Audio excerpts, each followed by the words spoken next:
All right, let's dive deep into something we all need: healthy bones. We're going way beyond the usual drink your milk advice today. Definitely. You guys sent in an article called 10 Natural Ways to Build Healthy Bones. And wow, it is packed with practical tips. Yeah. Think of this as your cheat sheet to understand what really matters for your bones.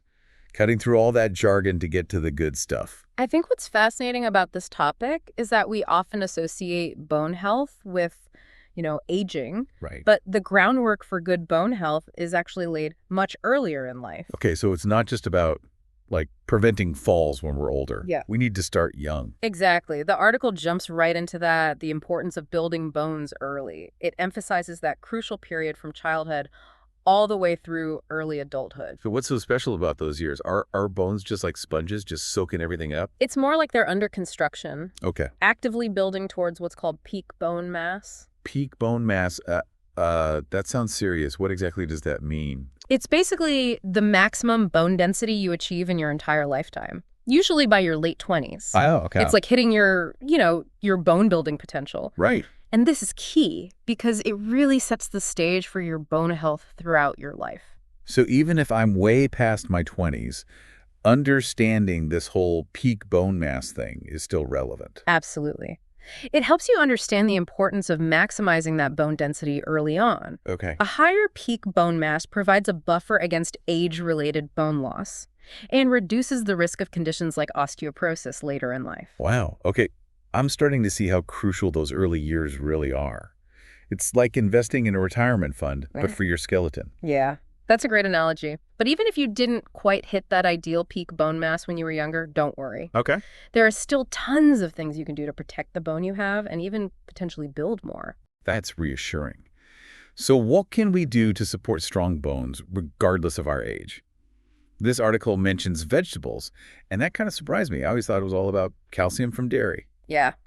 Calcium is important, no doubt, Right. but the connection between vegetables and strong bones is often overlooked. Hmm. The article highlights the role of vitamin C, which, most people think of as for fighting off colds, Right. but it's also essential for collagen formation.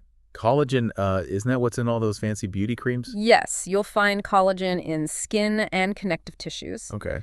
but it's also a crucial component of our bones. Think of it as the scaffolding that provides the framework for bone structure. Okay. Vitamin C helps your body produce collagen, which keeps your bones strong and resilient. So munching on those colorful veggies isn't just about getting our daily dose of vitamins. It's actually helping to build the structure of our bones. Yeah. That's amazing. And the article mentioned something about specific types of veggies being better. Yes.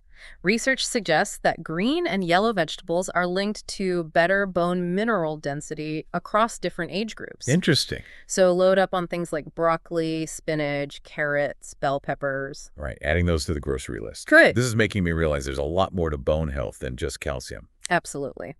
While calcium is crucial, there's a whole team of nutrients working behind the scenes to build and maintain strong bones. We'll delve deeper into those other key players like protein, magnesium, and even the sunshine vitamin, vitamin D, in the next part of our deep dive. I'm intrigued. Stay tuned, everyone. We're diving deeper into those 10 natural ways to build healthy bones. I'm ready to uncover more secrets. Great. So we were just talking about how calcium isn't the only hero in this bone building story. Right. And you mentioned protein. I know it's important for muscles, but what about bones? What's protein's role there? Well, think of protein like the steel framework within a building. Provides that structure and strength. About half of your bone mass is actually made up of protein. Wow. Okay. So it's essential for maintaining bone density and strength. So it's not just about making sure our bones have enough calcium. We need the protein to actually build the framework first. Exactly. And when we talk about calcium, the article points out that how we consume it matters too. Oh, interesting. I thought as long as I was getting enough calcium-rich foods, I was good. It's not just quantity, it's absorption. Okay. Your body can only absorb a certain amount of calcium at once. So if you overload your system, the excess won't be utilized efficiently. So instead of downing a huge glass of milk all at once, it's better to spread out my calcium intake. Precisely. Aim to include calcium-rich foods in each meal, Okay. like dairy, leafy greens, fortified foods. That way your body can make the most of that bone-building goodness. Okay, helpful tip. I'm all about maximizing those benefits. But I remember the article mentioned a few other nutrients I hadn't really considered in relation to bone health, like vitamin D, the sunshine vitamin. Right, vitamin D is essential because it acts like a key. Unlocks the door for calcium absorption.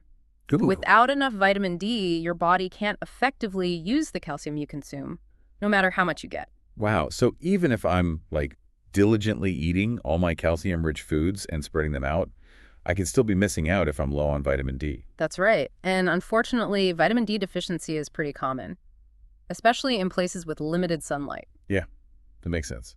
So what's the solution? Should we all be taking vitamin D supplements? It's always best to check with your doctor Right. before starting any new supplements. They can assess your individual needs and recommend the right approach. Makes sense. Now, there's another vitamin mentioned in the article that really caught my eye, vitamin K, specifically vitamin K2. What's its role? Vitamin K2 is a fascinating nutrient. Acts like a conductor, orchestrating the whole process of bone mineralization. Oh.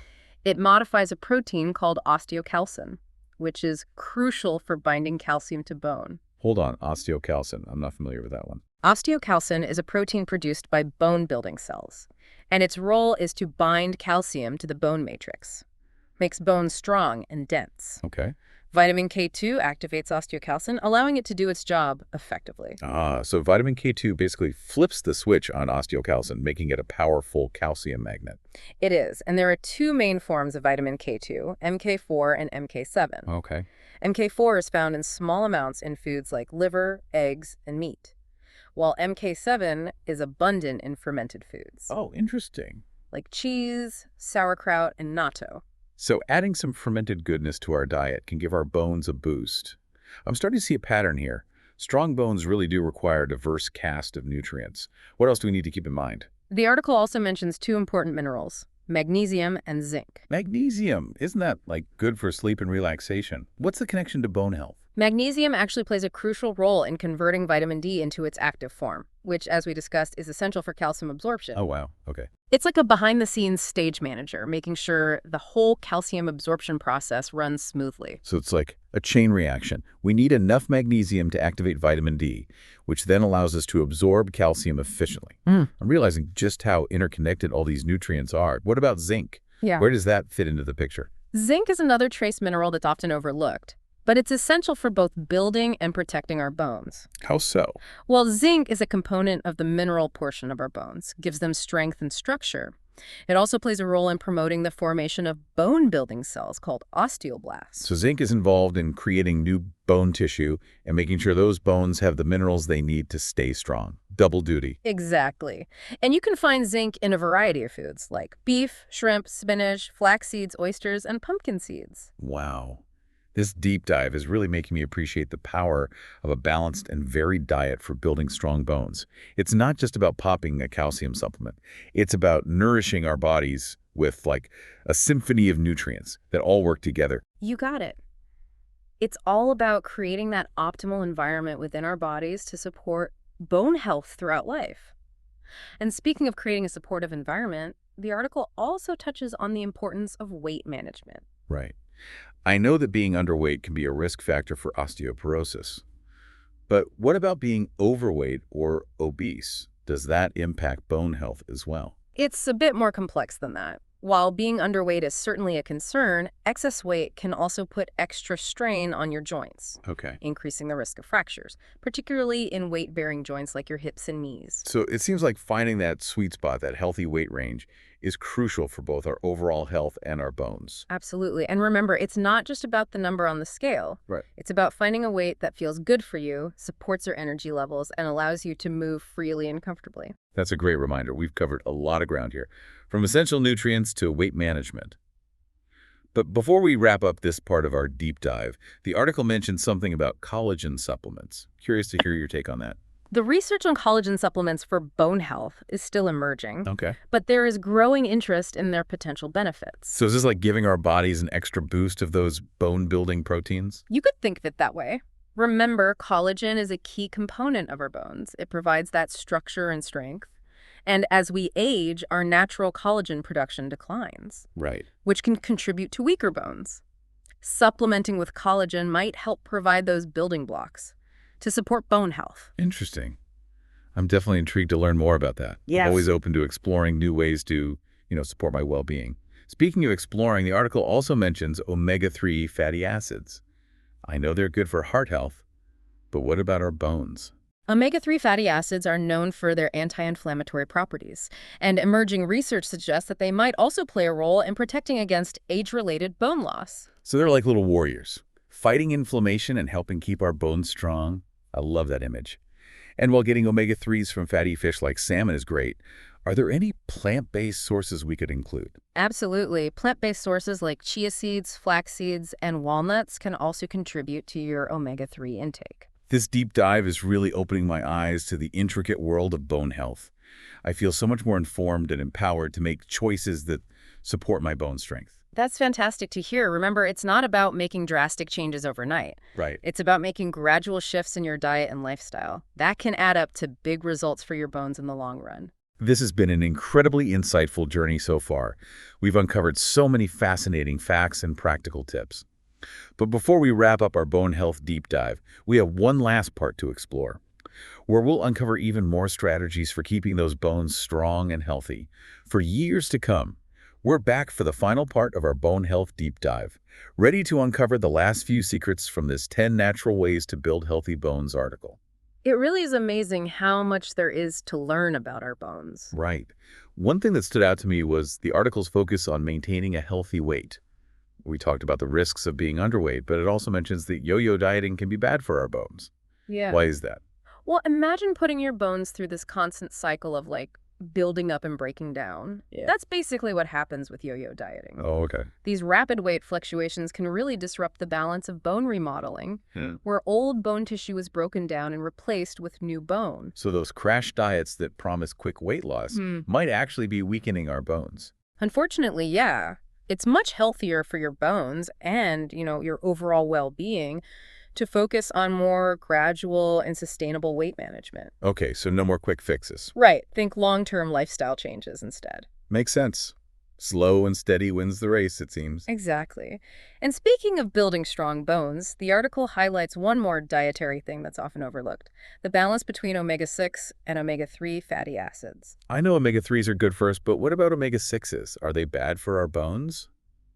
Not exactly. Omega-6 fatty acids are essential for our bodies too. Okay. But like most things in nutrition, it's about balance. Right. Research suggests that a diet too high in omega-6s and low in omega-3s can lead to more inflammation, which might be bad for bone density over time. So it's not about avoiding omega-6s completely. It's about making sure we're getting enough omega-3s to balance things out. Precisely. Think of it like a seesaw. We need both, but we want that omega-3 side a bit heavier. Got it. For the best bone health, try to aim for a ratio of 4.1 or lower omega-6 to omega-3. I'm making a mental note of that. I'm already planning to add more of those omega-3 rich foods we talked about. Good. This whole deep dive has been amazing. I feel like I've learned so much about what it takes to keep my bones healthy. I'm glad to hear that. Remember, knowledge is power. Now you have the information to make good choices for your bones. Yeah. I'm already thinking about how I can use these tips in my own life. More veggies, better calcium choices, maybe even trying those collagen supplements. It sounds like you're on the right track. Remember, even small changes make a difference over time. And that's what I love about it. It's not about changing everything at once. Yeah? It's about making small changes that feel good and support my health. Absolutely. It's a journey, not a destination. So true. Well, I think that brings us to the end of our bone health deep dive. It's been a pleasure talking about this. This has been a really great exploration. We've learned so much. But before we go, I want to leave our listeners with something to think about. We've mainly focused on diet and lifestyle, which are super important for bone health. But what about other things like genetics, stress, or even how well we sleep? Could those also play a role? That's a really good question, and it just shows that there's always more to learn about bone health. Exactly, and that's the exciting part. We can keep learning and making choices that support our bones throughout our lives.